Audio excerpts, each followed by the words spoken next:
there is you, and there's the one that you're told not to worry about. See the difference? That's insane. Like, here's my head for comparison. Where's Dmitry, right? Where's Dmitry? Good people.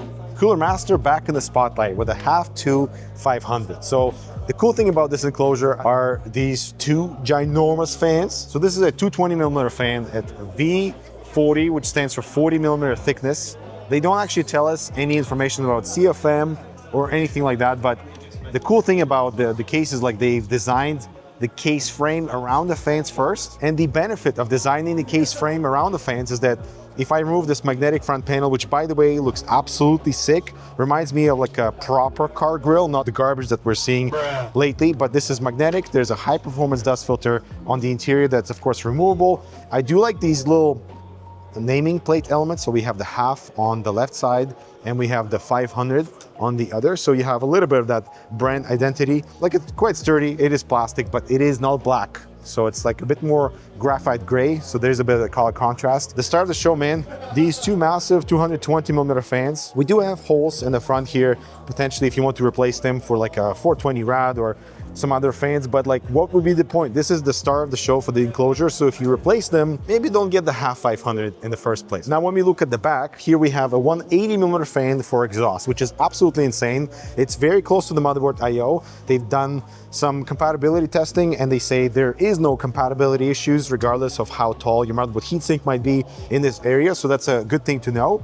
And on the interior, like, nothing really special. It's just in mid-tower, we have a ventilated and curved power supply shroud that helps to draw the airflow for the GPU. We have this cable cover that is also ventilated. It is slightly taller than normal, but it is ventilated for RAM cooling. There are going to be two GPU holders for multi-GPU compatibility, or if you want to sandwich that graphics card. And because we have such large fans in terms of the thickness or the width of the enclosure, this versus the HAF X, for example, this is 32mm wider, which is not that bad, to be honest, considering we have this absolutely massive airflow delivery. At the top here, we have the master rail system, so magnetic and fully secured strips that go from 120mm to 140 all the way to 180mm fans with these little clips that are removable, so you can fully install your cooling at the top and put this back into the chassis with a fully open top panel, so absolutely no restriction, which is what it should be for the HAF series, you know? From a cable management point of view, this is ridiculous. We have 3 Velcros at the front that are not going to be doing anything but holding this one cable that is coming from the front fans. That's a little oversight. And because of this door that both covers the cable cover and anything that's not going to be visible from the back, all your cables have to come from the front, meeting up and blending with all the cables and accessories that have to be going to be installed in our hard drive and SSD capacity here, and not a single cable type point in here, man. Cooler Master, what the hell? At least we have a few Velcros over here for our routing our 8-pin cable, and they do exit from the little metal bracket so you can compress the cables properly. It's a new Hans Zimmer score. Now, this is the largest and thickest fan in the consumer enclosure, which is absolutely insane. I wonder when we get into the laws of diminishing returns of, you know, like, would one fan be enough inside the HAF II 500, just because of the displacement of volume of such a small volume on the interiors. It's going to be happening every several seconds. So it'll be fun to do some airflow testing with this guy. And now let's check out the Silencio. So this is the Silencio 600. With the Silencio, the focus is on silence based on the name. The cool thing here is that this is their new front panel. It is plastic fibers that is designed to bounce the waves around and destroy them on the inside. And of course, it's taking air from the right side. We have this massive dust filter that is fine dust filter, 2 180mm fans at the front. So just imagine this fan on the HAF, that's the rear fan. Right, but then here on the Silencio 600, we have dual 180s at the front. Very just small dip here in the power supply shroud to help our airflow delivery. One GPU holder that has a few slots. Similar implementation for cable management bracket slash extra cooling for our RAM. Nothing special at the top here aside from the removable fan bracket that might help you with installation. And the thing with the Silencio is that I love how this thing looks. I love texture.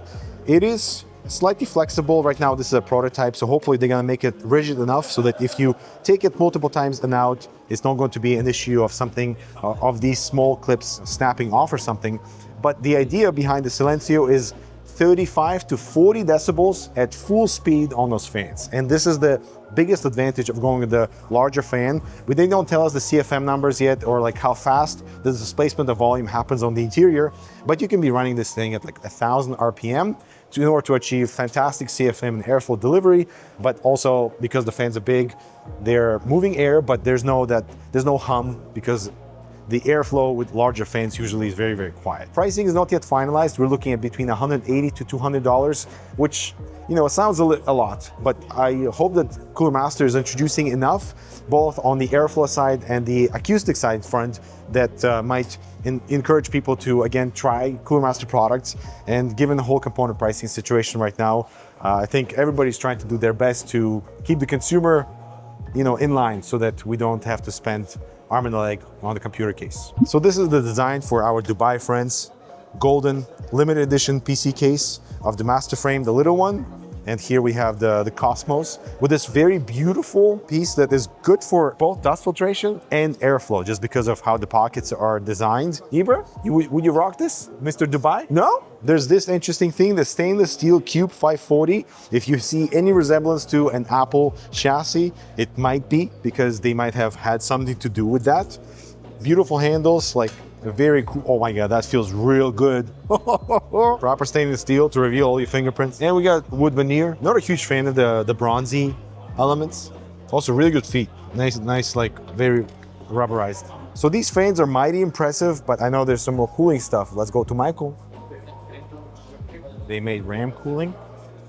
All right, everybody, so I'm here sort of like in my happy place among the coolers and AIOs and all of the fans. So the first thing I wanted to talk about is the V8 3D HP. The reason why this is such an important cooler for Cooler Master is that it is a flagship cooler that uses their 3D heat pipe technology. So what is a 3D heat pipe? Well, it's already on the market, and what it does is it combines the best features of a standard heat pipe with a vapor chamber. You can actually see sort of like the layout here. What they do is they put 8mm heat pipes directly in the middle in order for those to contact directly with the CPU's hotspot. In addition to that, you see these sort of like arced heat pipes that come up here. What those are additional heat pipes that not only allow them to get additional cooling into this thing, but it also cuts down on turbulence going through the heatsink. Now, speaking of cutting down on turbulence, they did a really interesting move here. These are not custom fans, by the way, it's dual 120mm fans. Be quiet, I'm sorry. The fact that you're using custom fans on your high-end coolers, shame on you. But anyways, Cooler Master used standard 120mm fans on here, but they're completely different designs.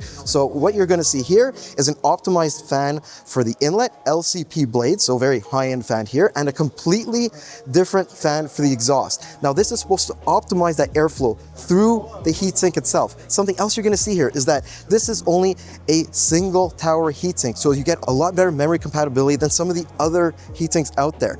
And the reason why memory compatibility is so important here is that even though there's a single tower heatsink with two 120mm fans, it is supposed to compete directly against the massive and very, very expensive Noctua D15 G2, while also costing less. And yes, this is still a cooler that costs $120 US. It's not cheap, but there are a lot of benefits. It's smaller and lighter than something than a D15 G2, while supposedly, we have to test it of course, giving you about the same amount of performance. Something else that's very interesting is because they're centrally locating the most important heat pipes in this entire setup, there's going to be different coolers available for both AMD and Intel. I like standing here because it's nice and cool. Like, you can feel the fans. And now for the fans, and this is probably the part that I was the most interested in, right?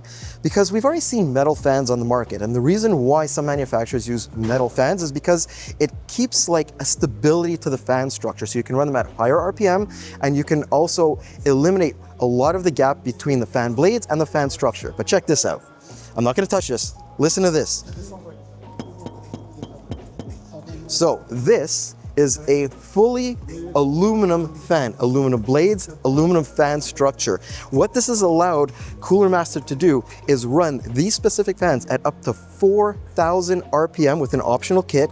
In addition to that, the amount of space between the fins itself and the fan housing is only 0.6 millimeters, which is basically nothing. And you might be wondering why we have this very old looking grid on here, or the grill, is because these things are so hard and they spin so fast.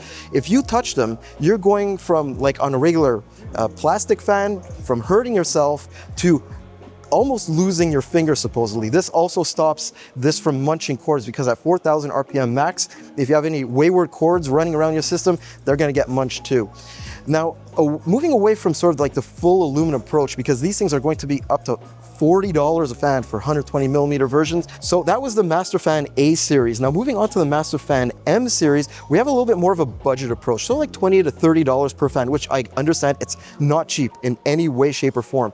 But what you have here is you have the aluminum structure and then an LCP blade fan. This one, I believe it has a 0.8 millimeter distance between the fan blades itself and the aluminum structure. But the entire point here between the fully aluminum fan and the partial aluminum fan is to simply cut down on the amount of noise being produced and the stability of the fan itself.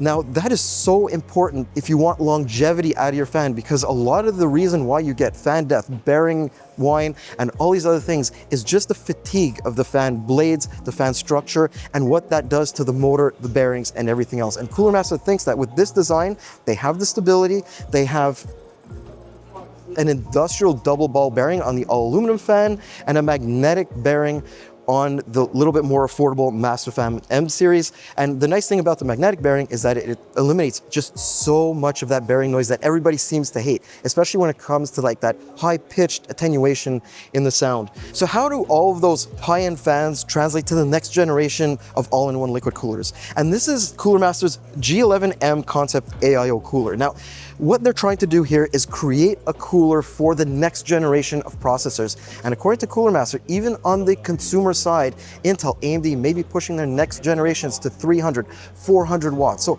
how do you address that? How do you make sure that you don't have an overheating CPU all the time? Well, it's with something like this. So first of all, you have a standard radiator with those all aluminum fans. So what it basically does is, after the fin stack within the pump head receives all of that heat from the CPU, this pre-cools it before going into the radiator proper. And a tangible benefit of that as well is that all the VRM components, memory and everything get some additional cooling too. So the other thing that we wanted to talk about here is how does that all also translate to something that you can buy right now and that's a lot more affordable than that concept cooler will ever be. And that's where the Master Liquid Atmos 2 Pro series comes into the equation, because you have the Masterfan M's, which basically have that aluminum structure and the LCP fan blades, as well as a proprietary pump, which allows it to get some of the best cooling supposedly on the market. You're actually going to see there's this DJX Spark-like mesh on this thing. That's because, well, guess what?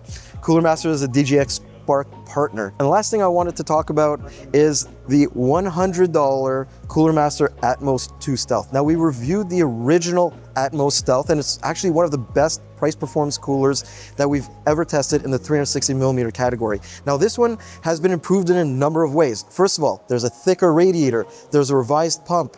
The pump head now has an optional fan on it, and in addition to that, the usual Cooler Master 3D printed brackets. Now, for $100 and probably a lot less than that, this thing is probably going to be one of the best value coolers that we look at in 2026 when it's launched later this year. The other thing I should mention, between the Atmos Stealth and the Atmos 2 Stealth, you are probably looking at about like 1 to 2 degrees difference. It might not be a lot, but I'm guaranteeing you that you're going to be able to run these fans at a lot lower speeds to achieve exactly the same performance. So that's a pretty big deal. Anyways, I'm Mike with Hardware Canucks, and I will see you in the next video from Computex 2026.